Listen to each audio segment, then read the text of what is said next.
Bienvenidos a la cápsula ¿Cómo influye el clima en el desarrollo de botrytis en cerezo? Para eso tenemos invitado a nuestro distinguido profesor Fernando Santibáñez. Bienvenido, profesor.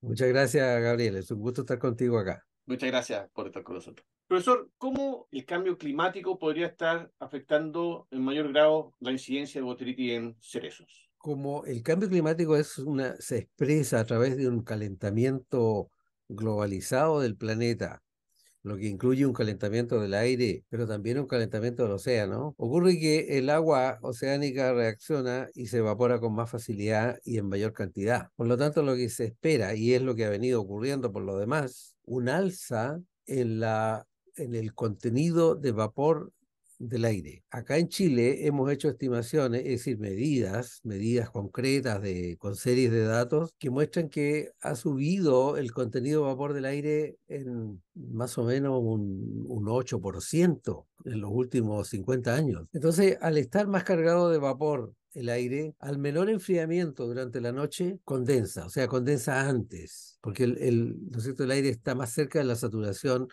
en la tarde, desde la medianoche en adelante. Y eso hace que el número de horas en que se produce microcondensación, que ni siquiera es apreciable a la vista, ¿ya? Son microgotas que se condensan cuando el aire se aproxima a la saturación, se condensan sobre los tejidos, lo que crea condiciones extremadamente favorables para el ataque, ¿no es cierto?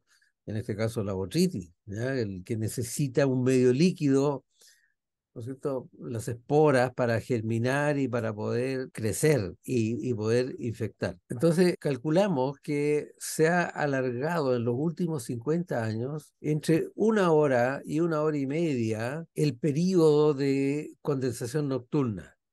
O sea, el periodo en que el aire mantiene los tejidos humedecidos durante la noche, los tejidos expuestos, digamos, al aire libre, lo cual puede ser ya suficiente muchas veces, sobre todo que las temperaturas nocturnas también han ido al alza. Y tú sabes que para que se produzca la germinación se requiere una combinación de humedad y temperatura. Por lo tanto, todas las condiciones se han alineado para que el hongo tenga mucho más posibilidades, ¿no es cierto?, de ser exitoso una vez que las esporas caen sobre los tejidos, tenga la posibilidad de ser exitoso en infectar, en producir la infección, ¿no es cierto? Las esporas están siempre presentes, el rocío siempre ha estado presente toda la vida, pero muchas veces el hongo no tiene la posibilidad de infectar porque no tiene el tiempo suficiente. Bueno, el cambio climático le está dando el tiempo, le está dando un tiempo adicional, ¿no es cierto? Entonces, eso hace que el hongo se ponga más agresivo, más exitoso, sobre todo en años de niño como este, porque tenemos aguas tibias, las masas de aire vienen del océano, pasan por estas aguas tibias antes de entrar al continente, toman una cantidad adicional de vapor y llegan más saturadas, ¿no es cierto?, al continente. O sea, llueva en primavera o no, las condiciones de todas maneras están favorecidas por este fenómeno del niño para tener un problema bastante más agudo en esta materia. Parte del horario, ¿no es cierto?, del aumento de hora, también podríamos decir que hay un aumento en la cantidad de agua que se deposita sobre los tejidos. Claro, claro, sin duda, porque mira, el proceso de condensación es un proceso gradual. Cuando recién comienzan las primeras horas, ¿no es cierto?, de la madrugada a condensar sobre las hojas estas micro gotitas que son invisibles, tienen todavía una densidad muy baja, de manera entonces que ni siquiera se interconectan unas con otras. Y en la medida que va transcurriendo la noche, se van agregando nuevas gotitas en los espacios, ¿no es cierto? Y por lo tanto se va formando una película un poco más continua de agua, ¿ya? Y eso entonces hace que sea más favorable la condición, ¿cierto?, mientras más continua es la lámina de agua que está sobre los tejidos. Al comenzar antes, entonces, la condensación por el hecho de haber más vapor de agua en el aire, la posibilidad de alcanzar ese estado de una lámina continua durante la noche es más alta.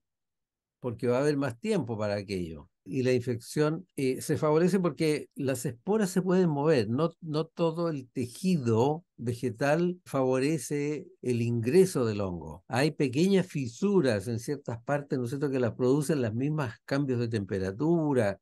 Los insectos pueden producir también los insectos, sobre todo aquellos mordedores, ¿no es cierto?, chupadores, pueden producir fisuras en los tejidos. Las heladas, sin duda, que producen fisuras también. Entonces, para que la espora se pueda mover y llegar hasta las fisuras, se le facilita enormemente al haber una película continua. Están alineadas las condiciones, ¿no es cierto? Cuando se alarga el periodo de rocío nocturno, están alineadas las condiciones para que el hongo pueda ser exitoso, sin duda. Yo no sé si es una creencia de campo, yo alguna vez escuché, ahí estábamos viendo el terreno, que el rocío, bueno, totalmente distinto a la lluvia, porque el rocío al depositarse puede invadir cavidades que la lluvia no hace. Por ejemplo, porque cuando llovía las flores quedan como estilando hacia abajo y escurre.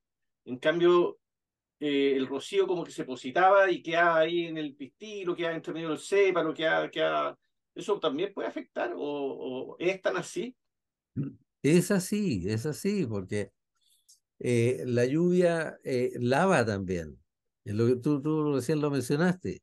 El agua de la lluvia al caer tan fuerte, violentamente lava. Y eso no le conviene a las esporas, ¿no es cierto? A las esporas les conviene que haya agua, pero que no haya movimiento de esa agua. Entonces, junto con la lluvia, las esporas arriesgan de lavarse y terminar en el suelo. Entonces, lo más favorable para la germinación de las esporas es precisamente el rocío, porque es un agua que se va depositando en microgotas, que se van densificando, a cierta hora de la noche ya forman una lámina continua, que es el peor momento, ¿no es cierto? El momento en que las esporas están tranquilas, nadie las molesta, nadie las mueve, nadie las remueve de los tejidos, se pueden mover buscando fisuras donde ingresar, donde germinar, ¿no es cierto? Y producir la infección. De modo que el rocío es lo más favorable mucho más que la lluvia, efectivamente. El Profesor, rocío tiende muchas veces a producirse con más altas temperaturas. Muchas veces la lluvia viene más fría, el agua de la lluvia viene más fría porque viene cayendo de cierta altura, de 3000 metros. Y a medida que va cayendo la gota de lluvia, se va evaporando el agua. La gota cae mucho más chica de lo que se forma en la nube. ¿Ya? La nube se forma más grande y luego se desgasta a medida que va cayendo. Bueno, esa evaporación que va sufriendo a su paso por la atmósfera, la gota de lluvia la enfría, porque la evaporación siempre enfría, todos sabemos. Por lo tanto, es agua más fría, de manera que el rocío por todos lados es mucho más favorable que la lluvia. o sea, hay que tenerle más susto al rocío que a la lluvia. Sin duda, absolutamente. Es mucho más dañino el rocío. Y el rocío sobre los frutos, ¿no es cierto? Con mayor razón, porque los frutos, ¿no es cierto?, sobre todo en la uva, los intersticios, hace que permanezca mucho más tiempo. Entonces le da todo el tiempo necesario. Lo mismo en la flor. La flor, ¿no es cierto?, es una estructura compleja, no tanto las hojas. Es una estructura compleja, llena de, ¿no es cierto?, conductos y rincones, ¿no es cierto?, donde el rocío puede permanecer hasta mucho más tarde en la mañana, antes de evaporarse. ¿Ya? Por eso que este hongo es oportunista y ataca muy temprano, ataca en flor, ¿no es cierto? Ingresa a la planta y se queda allí esperando que hayan condiciones, ¿no es cierto?, para seguir progresando en la infección. Ahora, el rocío afecta más en flor que en fruto. Por eso ya estamos hablando de fruto, estamos hablando de noviembre, diciembre, deberíamos tener el impacto del rocío debería ser menor, ¿o no? Sin duda, por eso que evolutivamente el hongo se adaptó y dijo, no, a ver, me conviene entrar muy temprano por un órgano que es tan sensible como la flor y quedarme ahí, ¿no es cierto? Y esperar que el fruto me dé las azúcares que yo necesito cuando el fruto las tenga. Y ahí ataco con fuerza. O sea, la inteligencia de la naturaleza es impresionante. El caballo de ¿Ya? Troya, ¿Cuántos miles de años le tomó aprender, ¿no es cierto?, esto al hongo? Pero lo aprendió la prueba y lección. error, prueba y error. Claro. sin duda. pero también en pre-cosecha, también hoy día el cambio climático podría generar una mayor influencia sobre el desarrollo de la botánica. Claro, claro, sin duda que las noches cálidas, yo creo, yo le atribuyo un peso muy grande, no solo botrytis, ¿no? Una serie de plagas y enfermedades, las noches en todo el mundo, las temperaturas nocturnas han ido al alza y eso favorece enormemente, ¿no es cierto?, la germinación y la reproducción de todos los patógenos en general y también de los insectos incluso. Entonces, el hecho de que las noches tengan temperaturas más altas, este invierno particularmente, ¿no es cierto? Hemos tenido temperaturas bastante altas durante las noches. Ya amanecemos con madrugadas que no parecen invierno, ¿ya? Por lo tanto, es un factor de riesgo que va a ir al aumento y para lo cual necesitamos estrategias, ¿no? En el futuro. Pensando hoy día en el diseño de los huertos, cómo se están armando, la densidad, cómo afecta hoy día cómo ha aumentado la incidencia de botrytis, el manejo del microclima. Bueno, yo creo que es esencial. Vamos a tener que poner cada vez más atención al microclima por varias razones, ¿no? No solo por razones fitosanitarias, ¿no? También por una razón ecofisiológica de las plantas, ¿ya? En términos fitosanitarios necesitamos tener huertos bien ventilados. Necesitamos que el rocío se evapore lo más rápido posible. Ojalá no se deposite, empiece tarde la depositación. Al rocío no le gusta el viento. Mientras haya brisa no va a haber rocío, porque para que se produzca rocío las hojas se tienen que enfriar por debajo de la temperatura del aire, ¿ya? Y cuando hay viento, las hojas se mantienen a la misma temperatura del aire. Perfecto. Entonces eso retarda, mientras haya brisa estamos tranquilos, ¿ya? Es cuando para la brisa en la noche, ahí es donde empieza el rocío a depositarse. Entonces nos conviene tener huertos ventilados, ¿no es cierto? Por la primera razón, por una razón sanitaria y también por otras razones, ¿no es cierto? Que necesitamos defendernos de las altas temperaturas en el día. Y por lo mismo necesitamos huertos ventilados, o sea, un huerto muy selvático, el aire se tiende a aquietar y por lo tanto las temperaturas tienden a ser más altas también en el interior. Si bien eso tiene un efecto positivo sobre el sombreamiento de la fruta para evitar los golpes de sol, tiene un efecto negativo por el lado de que las temperaturas tienden a subir demasiado, una cosa por otra.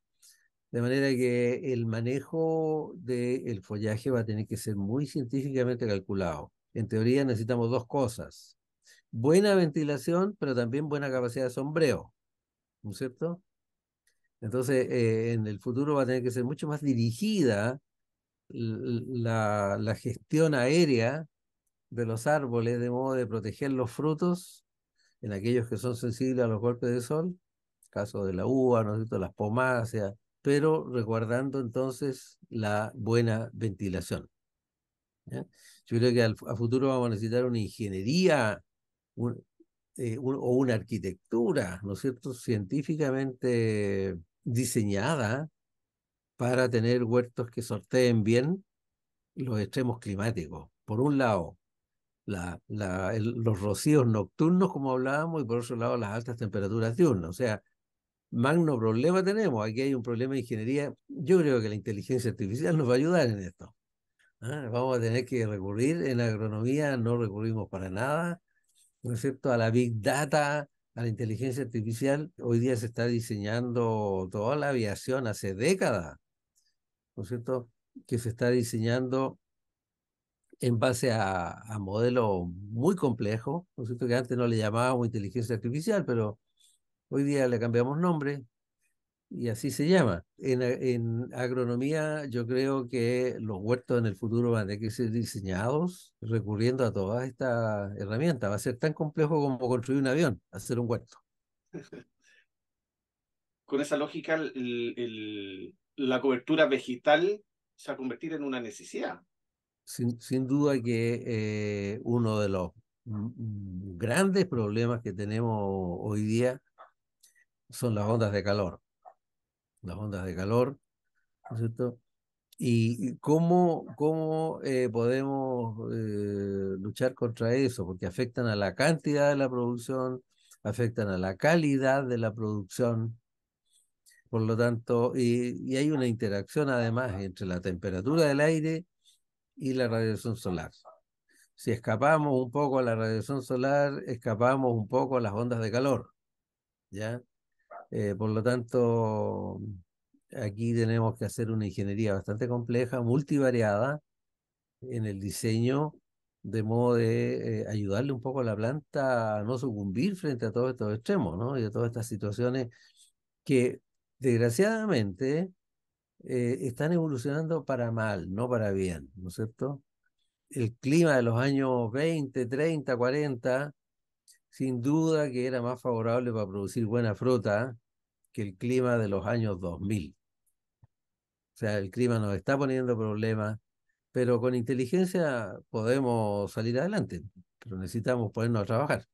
¿El uso de techo y de microaspersión puede aumentar la incidencia de botrytis en cerezo?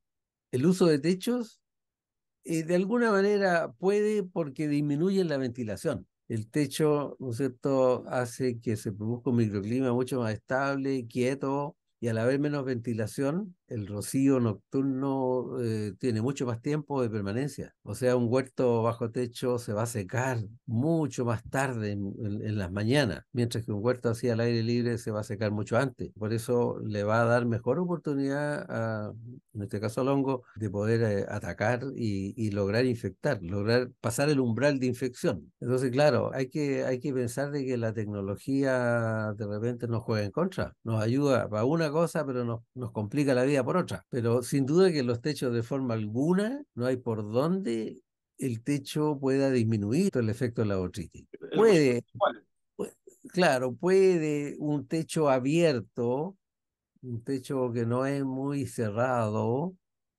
¿no es cierto?, puede ayudar a contener el enfriamiento de las hojas, ¿no es cierto? Que esto que te explicaba yo, de que a cierta hora de la noche las hojas se caen, su temperatura se cae por debajo de la del aire, ¿no es cierto? En el día, por lo general, las hojas están a una temperatura superior a la del aire. Se entra el sol, se empiezan a igualar las temperaturas. Y en la noche las hojas están más frías que el aire. Un techo retarda ese momento, tiende a mantener un poquito más tibia, digamos, las hojas, retarda el momento en que las hojas se enfrían por debajo del aire. Y eso sería favorable desde un punto de vista del rocío, porque retardaría el rocío, ¿no es cierto? Pero yo creo que ese efecto es mucho menor que el efecto de mantener el rocío, o sea, las hojas húmedas en la mañana luego de la salida del sol. Entonces, sumando y restando, yo creo que los techos nos crean ese problema adicional que hay que manejarlo. Tienen que ser más altos los techos, en general. Por ejemplo, de modo de producir el efecto de sombreamiento, pero no crear un microclima húmedo al interior. Y la combinación con microaspersión se agrava, ¿no? Sería, Claro, no, sin duda, si combinamos porque el techo también, recordemos que va a hacer que el agua que se evapora del suelo, que lo vamos a mantener húmedo, si hay microaspersión, ¿no es cierto? No tanto con goteo, pero con microaspersión vamos a mantener el suelo húmedo, entonces se va a estar evaporando agua y le estamos inyectando vapor a ese microclima. Entonces estamos favoreciendo que se produzca un periodo de rocío nocturno mucho más largo, sin duda. ¿Me fijas? profesor, muy agradecido, muy interesante. Siempre hay detalles que uno, por mucho que cree que sabe, siempre hay un experto que lo hace ver a las cosas que uno de repente no ha pensado en profundidad. Así que, excelente cápsula, muy agradecido. Pero nos vemos en una próxima oportunidad. No, gracias a ti, Gabriel. Chao. Hasta luego.